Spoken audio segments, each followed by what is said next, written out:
Chapter 34 दक्षिण। उस रात जब तूफान ने काटाफा की डोंगी को उड़ा दिया और ताओफा को पानी में बहा दिया, तो वह डूबा नहीं, लेकिन समुद्र ने उसे मार डाला।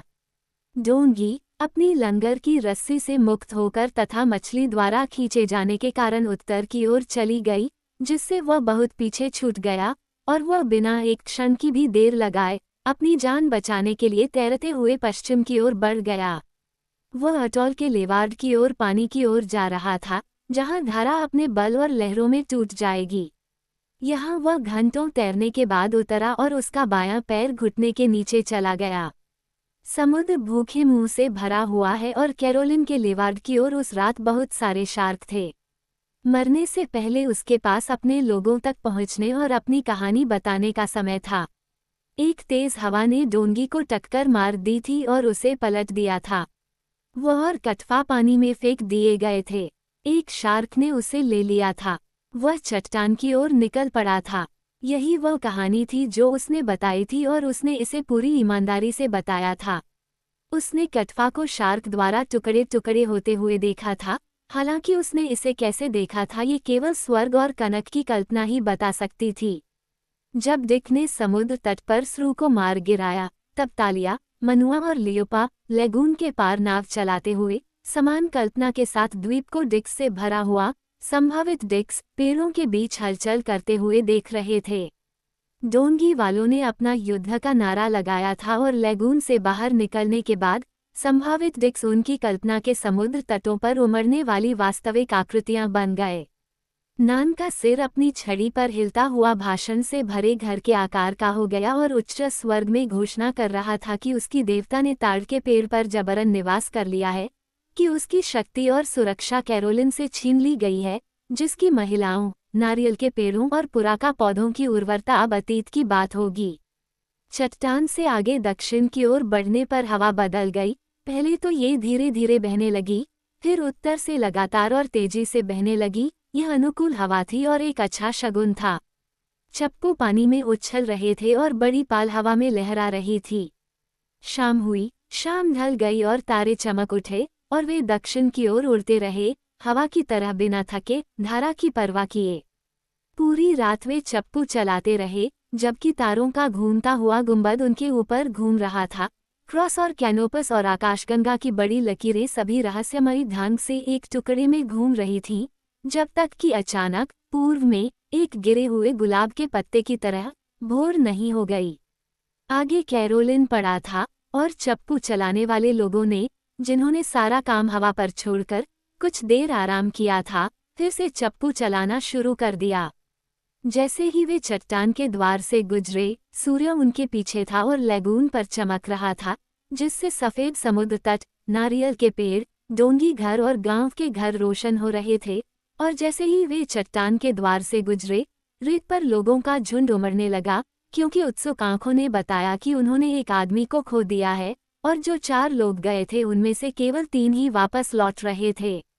अब ये डोंगी किसी भी मायने में महत्वपूर्ण नहीं थी, सिवाय इसके कि राजा के बेटे का बेटा स्रू इस पर सवार था।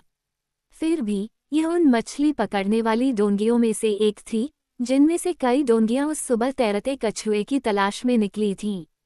इसने किसी आपदा का संकेत नहीं दिया, फिर भी मछुआरों और समुद्र के शिकारियों के इस छोटे से राष्ट्र को तुरंत खबर पता चल गई, जिनके लिए दृष्टि जीवन और त्वरित अनुमान की रोटी थी।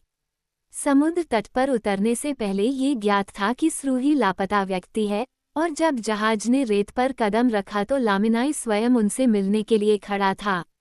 ये लेमिनाई ही थी जिसने स्पेनिश जहाज पर कटफा को कुचलकर मारने की कोशिश की थी। ये लेमिनाई ही थी जिसने कोरल हेडेड क्लब के वार से उसकी मां को मार डाला था। उसके और उसके बेटों के लिए बेहतर होता कि वह बच्चे को भी मार देता, क्योंकि तायोफा उसके साथ ही मौत के मुंह में चला गया था और स्रू कभी नहीं गिरी होती अगर नान की मूर्ति नहीं होती जिसे उसने बड़ी मछलियों को लेगून में लाने के लिए खड़ा किया था। लामिनाई लंबा, दुबला, सूक्ष्म और अत्यधिक मजबूत था। उसकी अभिव्यक्ति स्पष्ट और क्रूर थी और उसकी आंखों के बीच एक स्थायी कठोर दोहरी झुर्री थी, ऐसी आंखें जो शिकार की तलाश में हमेशा लंबी दूरी तक उड़ती हुई प्रतीत होती थीं। तालिया, मनुआ और लियोपा ने जब लामिनाई को अपनी छाती पर शार्क के दांत का हार पहने हुए देखा, तो वे अचानक भूल गए कि यह भयानक आदमी शायद उन पर स्रू की मौत का आरोप लगाएगा। शार्क द्वारा खाए जाने के लिए चट्टान पर खड़े होने के दृश्य ने उन्हें डर से पागल कर दिया, लेकिन इतना भी नहीं कि वे नान को स्टैंड बाय के रूप में भूल जाएं। नान, नान, नान, वे चिल्लाए जैसे ही कील किनारे पर आई। हे लामिनाई, उसे हमसे नए लोगों ने छीन लिया है, जिन्होंने तुम्हारे बेटे को मार डाला है। आधे दिन तक हम उनसे लड़ते रहे, लेकिन स्रू मारा गया और नान मरुआ ताड़ के पेड़ की चट्टान पर खड़ा है, और हमारी फसलें फिर कभी नहीं पनपेंगी। ये खबर इतनी स्पष्ट रूप से सुनाई गई कि पूरा समुद्र तट अवाक रह गया।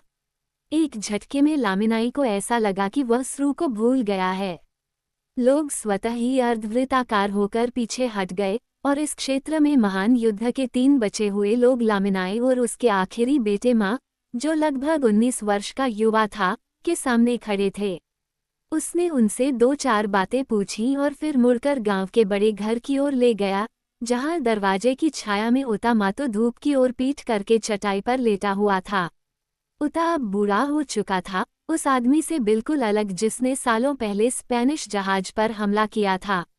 वो इतना मोटा और आलसी था कि उसे उसकी औरतों को पंखों के बिस्तर की तरह घुमाना पड़ता था, और वह अपने गाल फुलाकर लेटा रहता था जबकि 3 डोंगी वाले उसके सामने खड़े थे और उनमें से एक ने नान के साथ हुई लूट, महान लड़ाई और स्रू की मौत की कहानी सुना रहा था।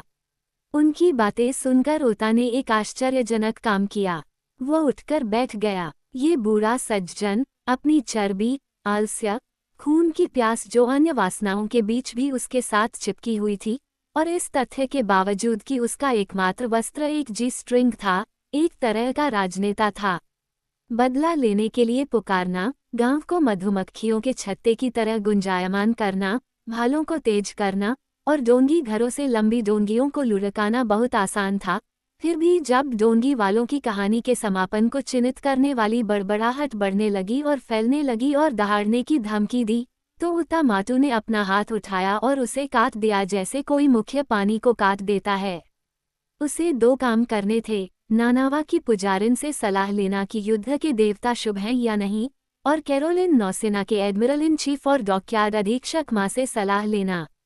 वह जो था, उता ने नौसेना के बारे में सुनिश्चित होने तक देवताओं को परेशान न करने का फैसला किया। उसने माँ को बुलाया और लामिनाई का बेटा आया और अपने दादा और राजा के सामने खड़ा हो गया। बेड़ा तैयार था। यह माँ की रिपोर्ट थी।